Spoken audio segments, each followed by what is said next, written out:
So there's this stampede that happened in Oyo State, but to be precise, on the 19th of December 2024. And after this occurrence, there are several other stampedes across the country.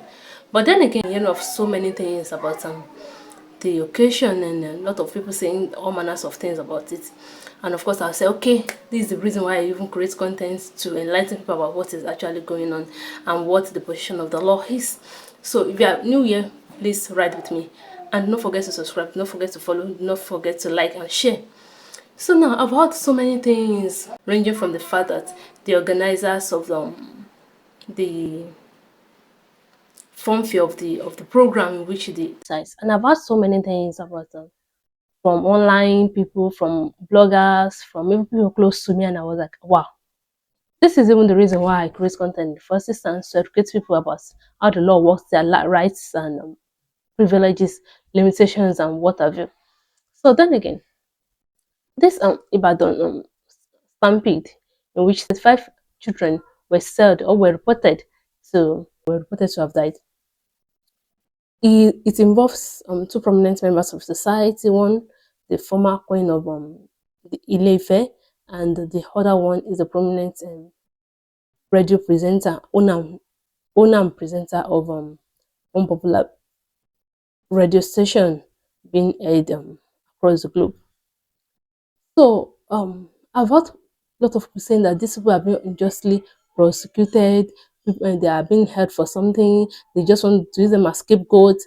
The one that even baffled me most was the one in which one of figures close to them were like, of all the samples that have happened so far, it is only the Ibadan people that they are that are being prosecuted. I don't want to believe that. Because I believe that even the children that were being stampeded have their own rights, they have their own privileges.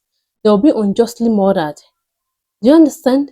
So even their parents as well should be brought to book. Yes, their parents should be brought to book. Of course, I understand that some things are quite, of things beyond what we could explain. But then again, I believe that everyone has a right. We have bodies that sees the rights and voices of children. So I'm calling on children rights commissions. I'm calling on children rights agency, and I'm calling on FIDA of different states in which this stampede has happened. Please do well to bring the perpetrators to book. So now back to why I'm here. Now we have Queen Shilekunla and Alhaji Hamzat that have been held up at the Agodi Correctional Center in Ibadan. Now, how does this things work? Of course, I understand that we have some of them are close to the government of the day, and I believe that with all the rumors and everything going on, even the children of these people, their close allies, will be like, since they are close to the governor, they are close to this, they are close to that, they should use their influence, they should do their this, they should do their that. No matter what, even if the children that are being stampeded are people that seems to be voiceless, I want to understand that the society sees their voice, the society recognizes them, and because the people involved are prominent people, you cannot just shut up their voices and their blood that way without bringing the perpetrators to book. It is never done. Which, okay, looking at it very well, you realize that it's not actually an intentional act. It was out of the passion and desire of a goodwill to them that this unfortunate incident happened. And then, in fighting for justice for the deceased, we understand that until the court pronounces the organizers of the fun fair guilty, they still have their own rights as well. They will presume that they are still innocent. So, pending that time, what actually transpired in court? We heard that they've been taken to court. Which court were they taken to? Now, I would like to know that we have the Administration of Criminal Justice Law of Oyo State and Administration of Criminal Justice Act of the whole Nigeria as a whole. These laws do not give the Nigerian police force the opportunity to hold their suspects up. So this law does not give the Nigerian police force the opportunity to hold their suspects for more than 24 hours and at most 48 hours. So if any police officer decided to hold you for more than 48 hours, you have the right under the law to sue them for infringement and breach of a fundamental human right, and of course claim damages against such police officer. and the Nigerian police force as a whole. So you have that now. Now, going back to what we are actually discussing here, because the law do not empower them to hold them more than 48 hours, as the case may be, then they will now approach the magistrate court, which is the court of first instance now. They will approach the magistrate court to help hold charge. So we call it holding charge. What this means is that since the magistrate court do not have the jurisdiction to sit over matters that carry capital punishment, in this case, like homicide, culpable homicide, homicide itself, or murder, manslaughter, firearms, that's armed robbery and the likes, the magistrate court will just remand them in custody in prison, pending when they are brought properly before the appropriate court. So it is when they now bring them before the appropriate court that they can now take their charge, take their plea, then take their bail. That's the normal order and process of doing things. Now, it now becomes more dicey. Why? Because it's quite unfortunate because of the time of the year that this tragic incident happened. It's quite unfortunate that courts are already on break now. They just do leave maybe one or two judges to do very, very, very, very emergency cases. So in this situation like this, there is hardly anything that can be done to ameliorate the pains of those in custody right now, because the courts are not there. Now, what power do the governor himself has? The governor of the state has the power to give prerogative of mercy, which is state pardon. That is after the conclusion of the whole matter, judgment read, sentence passed. So the governor can now start to say, okay, oh, you have been found guilty, I forgive you, you can go. That is the only power the governor of the state has. Before we now get to that stage, what other influence do the government now, not the governor as a whole, has? The government as a whole has the power to, through the office of the Attorney General and Commissioner of Justice of the state, to institute, undertake and discontinue matters at the appropriate court as the case may be. Now it becomes more dicey because until the matter is properly put before the court, the matter cannot be discontinued. And if they decide to discontinue it abruptly, it becomes more dicey because any other government coming behind can go and start the case afresh, pick up the case file and start giving them fresh trouble after several years. That is possible. And also the Attorney General as well can decide to now undertake it. So right now, I believe that with everything that is going on now, what they'll be waiting for now is to get them properly before the court, so their plea can be taken and their bail taken as well.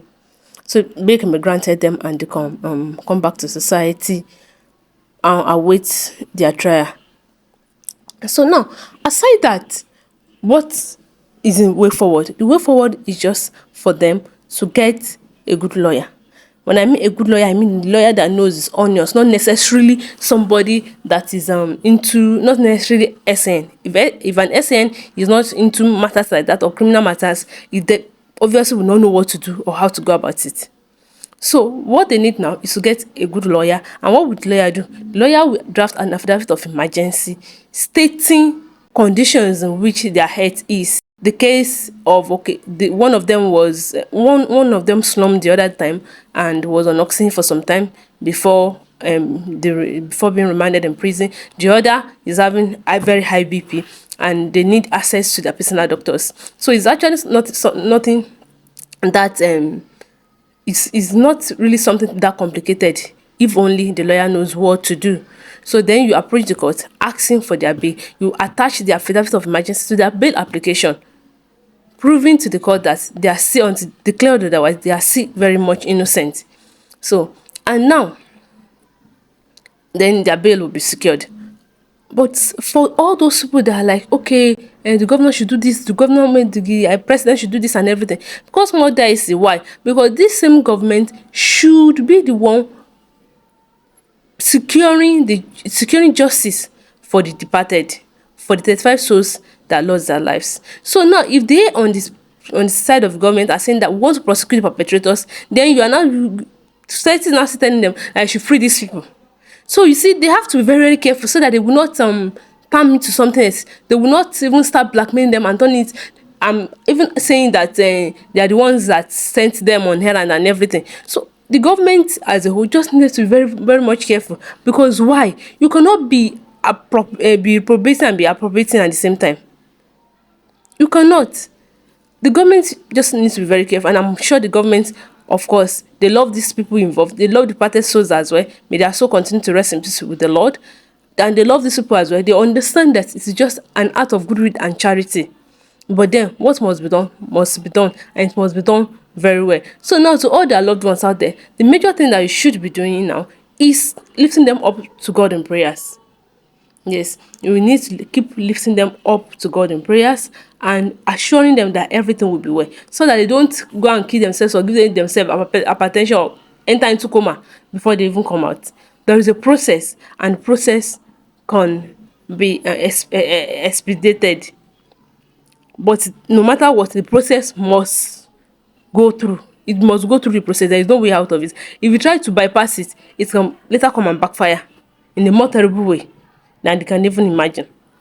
So for their loved ones, you can share this so that their loved ones will see it. So not be as say, and then this man is close to the government, oh, and my daddy is this, and my husband is this, and my this same one is that, and my auntie is this, and my cousin is this, and they are not doing anything to help them. The government right now, their hands are tied. So everything they are doing or they will do, they must engage wisdom, concrete wisdom, such that they will not do things that will later come and backfire against them. Because I want you to understand that we are not the only ones seeing this. The international body and everyone involved as well, they are as well looking at everything going on. So thank you. So if you've gained value in this video, do well to like, subscribe, follow, share, engage. Drop a comment for me. Let me know your opinions. Let me know what you think. Do you think that the law is not justified, is not right, or do you think that the process is so long? Whatever it is you think, just do well to drop. Let's continue this conversation in the comment section. Thank you.